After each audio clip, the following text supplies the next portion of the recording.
If you've ever passed through retreatSt.Mary, you've probably seen the Holy Trinity Anglican Church sitting quietly along the roadside. It looks peaceful, historic, almost ordinary. But what most people don't realize is that this church and the 4 Anglican churches connected to it sit at the crossroads of slavery, colonial authority, religion, and community transformation. And right beside it, an old police station, an old jail, and graves that date back nearly 200 years. This is not just church history, this is Jamaican history.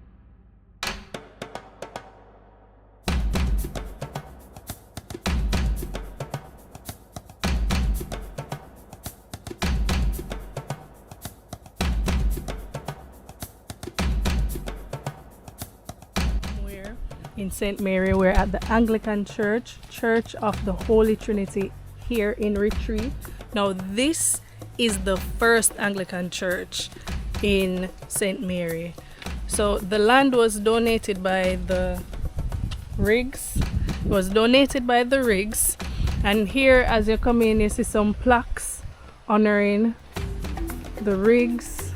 Henry Riggs was a British plantation owner who acquired land in the Retreat area. He was a part of Jamaica's plantocracy, the wealthy land-owning class that dominated economic and political power during slavery. By donating land for the church, Riggs was doing something common among planters at that time, supporting the Church of England, establishing religious authority in plantation districts, and strengthening social order. The Anglican Church was not separate from the colonial government. It was the official church of the Church of England. So churches like Holy Trinity were not just spiritual spaces, they were a part of the system. Like most Anglican churches built during that period, Holy Trinity was constructed within a plantation economy. That means construction began while slavery was still legal in Jamaica. Full emancipation didn't happen until 1838. So historically speaking, it's extremely likely that the enslaved Africans from nearby estates were involved in quarrying the stone, transporting materials, brickmaking, and manual construction. So growing up now, we used to come at the church for funeral, and if me not lie, wait, I know you did my basic school graduation. Right. Yeah, this was where my basic school graduation was held, and we never really think much of it. It's just a church in the community, right? But this holds a lot of historical, what's the word I'm looking for? Whole heap of history it holds. So here you see graves dating all the way back to the 19th century.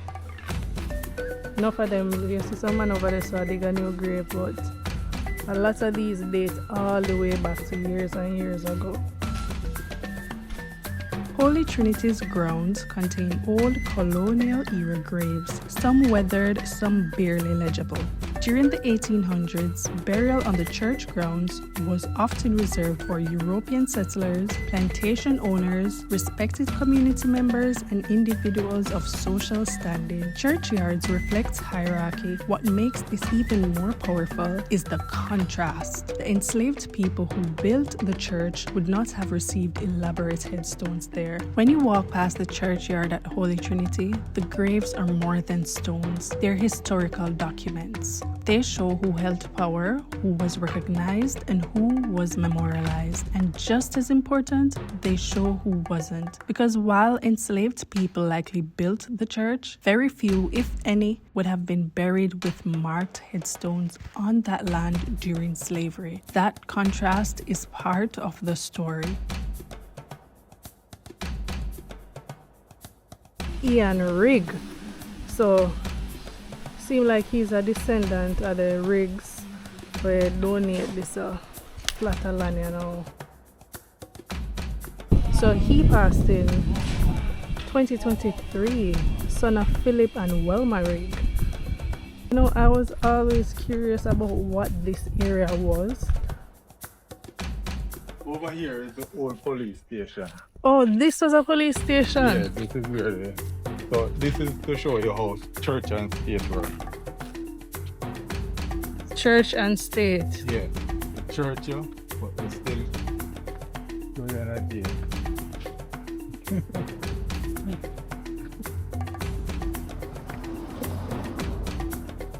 So this is the old police station. From when? In the 1900s or when? 18 when from the church.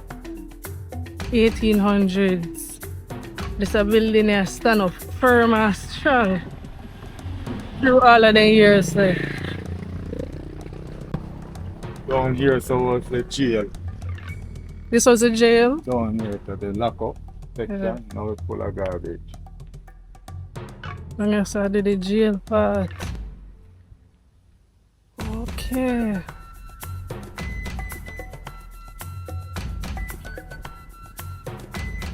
Wow. All three are growing in a police station. On top was the station. Okay, so it was an upstairs and downstairs type of building. Right. Well, So- it was board. Oh, upstairs was board and that was the police station. And downstairs was the jail. Now here's where things get even more interesting. Think about that location. Church, police, jail, side by side. In colonial Jamaica, these institutions worked in parallel. The church shaped moral authority. The police enforced colonial law, and the jail punished those who broke that system. This wasn't a coincidence. During and after slavery, maintaining order in plantation districts was critical to the colonial government. Placing these institutions near each other symbolized authority, spiritual and legal. So in Retreat, you had a plantation-donated church, a colonial police station, a jail, all within walking distance. That tells you exactly how important this district once was in maintaining colonial structure. Up here, so we did have the board building overlooking the river. So it would be nice to show what inside looks like, but when I think nobody there we can allow to access the building. So I go try to sneak a little peek through the window.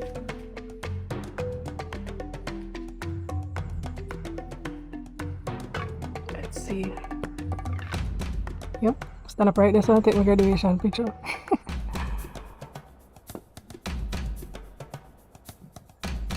You can see the colored glass panes, symbolic of the Anglican and Catholic churches. The church was built in the shape of a cross. It was? Yeah. Oh. Apparently that year, so this church was built in the shape of a cross. Oh, explain it to me. It go back so, and then it come out. Okay. The bell tower. That's the bell tower up there, so. Right.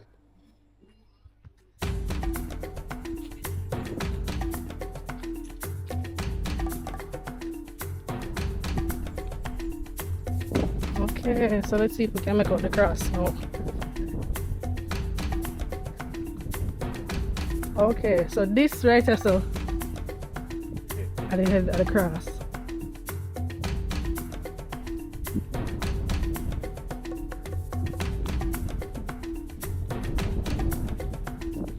The rest of the side will come out. So it really is in the shape of a cross. Alright, so we're going one part of St. Mary where we're pretty sure enough people don't know exists. We're going to Gale St. Mary, and there's another Anglican church located there. So them part you know, may I tell you, I not even know which part is the exact spot name. We still in a bamboo walk or out of bamboo walk, but what is the name again?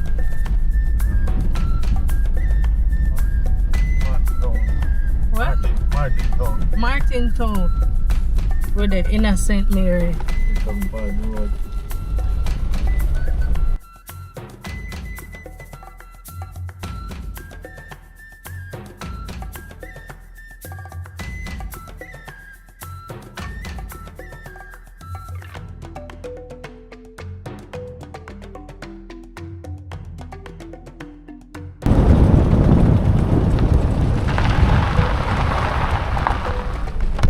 even though a bush with them, but I think say people are build up them big house.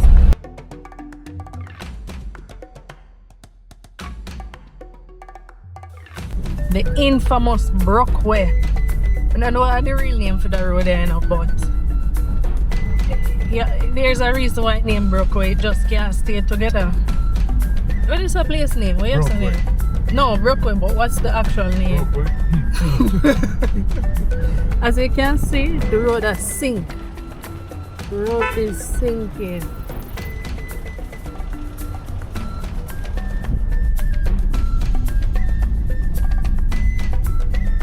Alright, look here. Watch it. That's how close you have to drive. Oh, wait. They fix it. This used to be a steep terrain. Wait, they fixed it, Daddy? Yeah, they fixed it. How would they do that? I don't know what they keep sinking. See it here? Just see, no matter what they do, it's the road that's sink.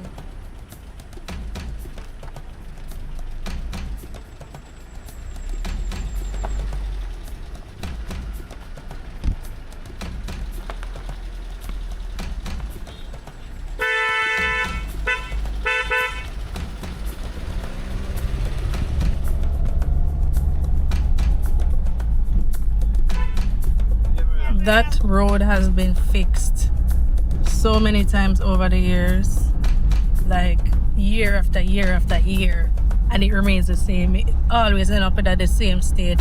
It's rumored, well, I don't know if it's rumor, at this point it must be true, there's a river that runs underneath. So the river just continuously wash away all of the marl with them put there, all of the stone, everything them try retaining wall, everything them try, and it get washed away, or it moves. So it's a constant landslide. Been driving for about 15 or 20 minutes now.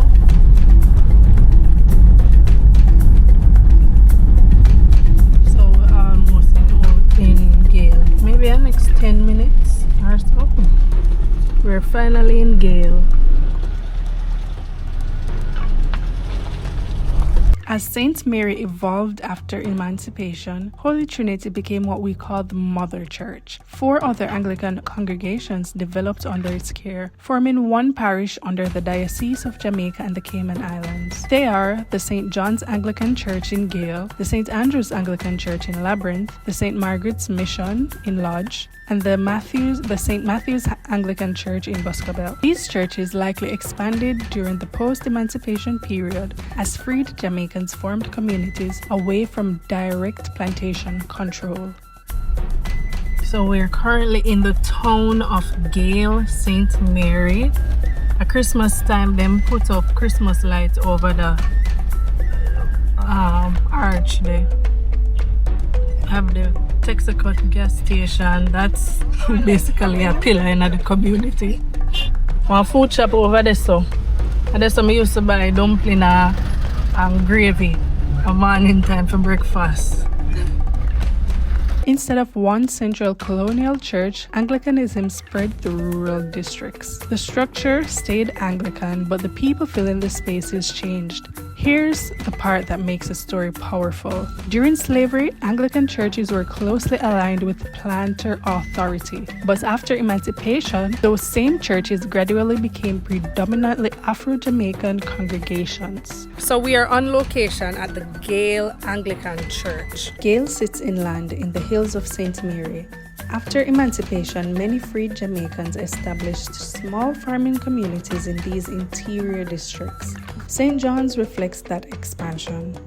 Anglican ministries moving beyond plantation centers into emerging villages. It represents the church adapting to a post-slavery Jamaica.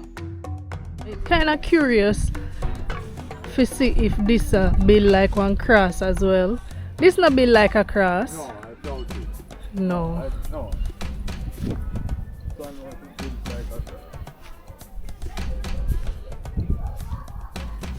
You see the same colored glass panes as we saw in retreat as well. We have our Gale Health Center right there. We have the Parish Court right there. And Right beside it, you have a credit union. So Gale have them own local community. They can operate on their own. They have them police station, public library, basic schools, high school, everything in one. So they're an independent little community. Alright, so the next place we're going now at the Anglican Church in Labyrinth, St. Mary. One next long journey again through the hills of St. Mary. We've already started. I can't even tell you the name of the place because I have no idea. We just left again about 2 minutes ago. So if you know Ronnie's name, you can put it in the comment section.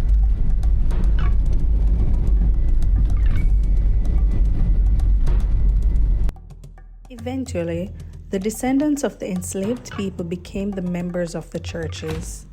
The institution adapted, the meaning shifted.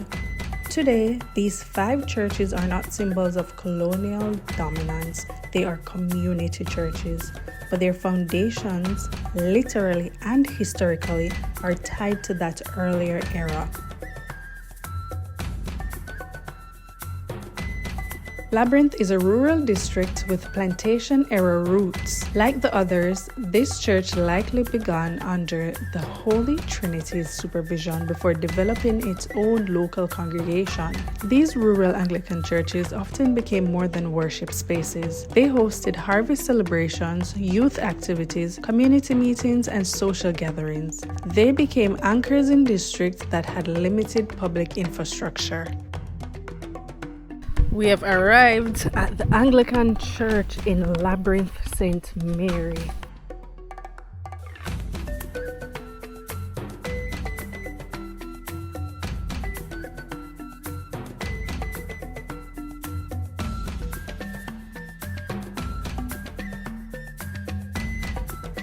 You can see that this church got an upgrade. See the new windows, the new shutter windows, versus the colored glass panes we saw on the other 2 Anglican churches. And most of them seem to have similar layouts.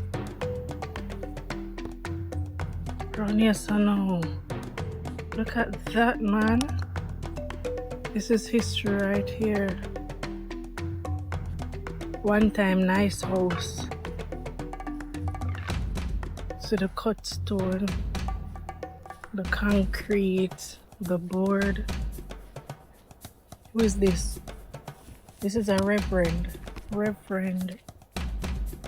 Ian Ending Ferguson, 1932 to 2016.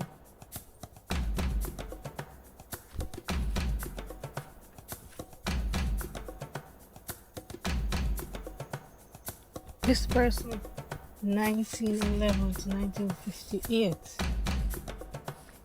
Wow.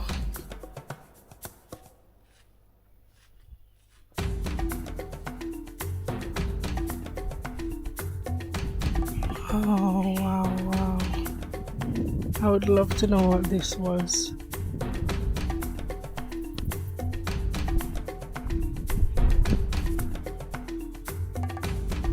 Up on a Joseph's coat. A Joseph's coat, this name, right? I think so.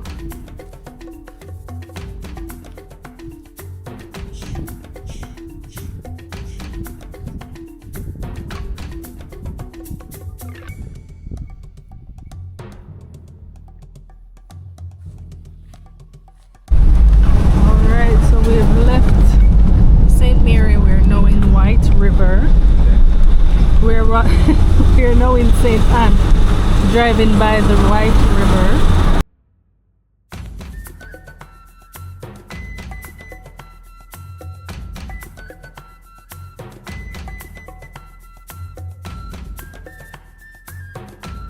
We're now heading to the next Anglican church, which is located at Lodge St. Anne.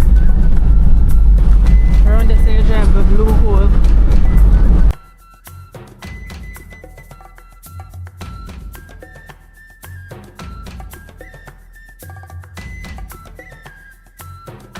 We reached the Lodge Anglican Church, and let me tell you, this one is definitely different. It's a bit different with the zinc roof and everything, but we still see the glass panes, the colored glass panes. We still see the cut stone. This church is called St. Margaret's Mission. The word mission tells us that this congregation began as outreach. It may not have initially been a fully independent parish church, but rather an extension of Holy Trinity's ministry. Lodge, like many rural areas, developed in the post-Emancipation era as Jamaicans formed new agricultural communities. St. Margaret's represents the Anglican Church spreading into these emerging spaces.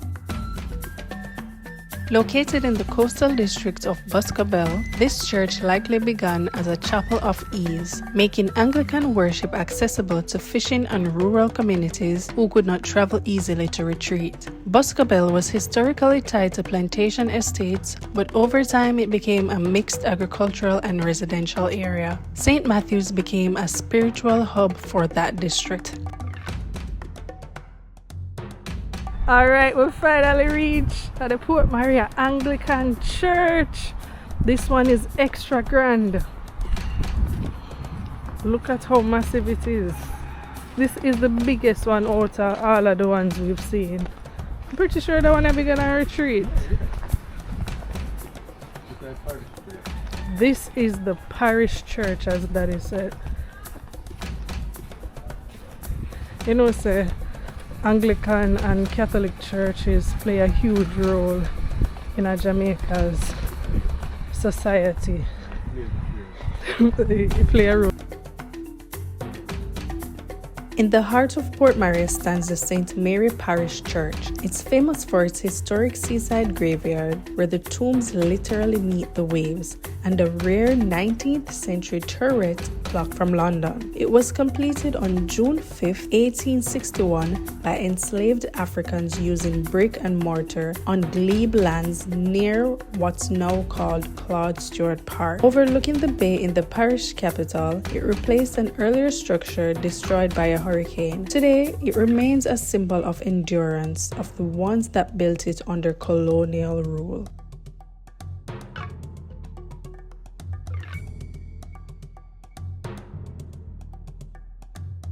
Here's what makes this story layered. During slavery, Anglican churches were closely aligned with colonial authority. Plantation owners supported them, and enslaved labor built them. After emancipation, congregations became predominantly Afro-Jamaican. Churches served the freed communities, and the meaning of the buildings shifted. The structure remained Anglican, but the identity transformed. Today, these 5 churches function as community-centered spaces of worship, slowly losing its symbol of planter control while making itself a part of local identity. 5 churches and nearly 200 centuries of layered history, a living timeline of Jamaica itself.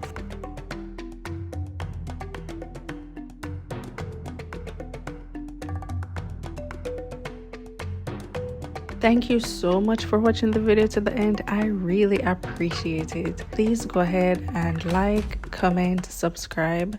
Did you learn anything new? Did you question anything? Did you disagree with anything? Go ahead, leave it in the comments and I'll definitely answer. Until next time.